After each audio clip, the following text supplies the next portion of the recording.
राजगांगपुर पौरपालिका अंतर्गत 6 number ward रामबंगा निकटरे राज्य सरकार पक्षर निर्मित अंगनवाड़ी केन्द्रटारे थिबा पार्कर दुरवस्था स्वचक्षुरे केही न देखिले विश्वास करिवे नहीं।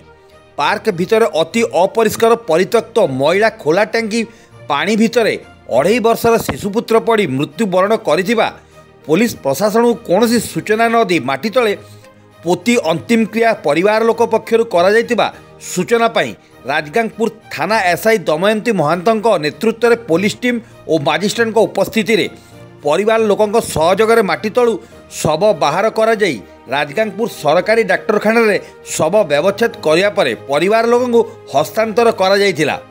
घटना को केन्द्र करी राजगांगपुर थाना पक्षर यूडी केस नंबर 78/2024 मामला रे केस रुजु करा जाई आगो तदंत जारी रखिथिबा राजगांगपुर थाना अधिकारी श्री मनोरंजन प्रधान सूचना देइथिले।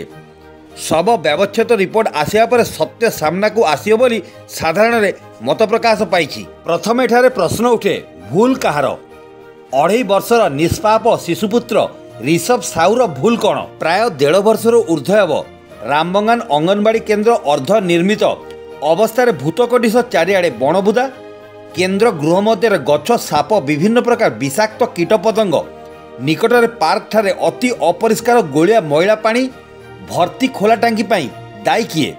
उक्त घटना को केन्द्र करी दायी विभागीय अधिकारी को कठोर कार्यानुष्ठान पाई परिवार तथा साधारण लोके दाबी जणाइछन्ति। सूचना पाई पौरपालिका पक्षरु एवं स्थानीय काउंसिलर बुद्ध नारायण साहू उपस्थिति रे जेसीबी गाड़ी द्वारा परित्यक्त खोला टांकी को भंगा जाई माटी द्वारा पोता जाइथिबा परिलक्षित होइछि। सुंदरगढ़ जिला राजगांगपुर देवव्रत मित्र रिपोर्ट, क्रांति ओडिशा।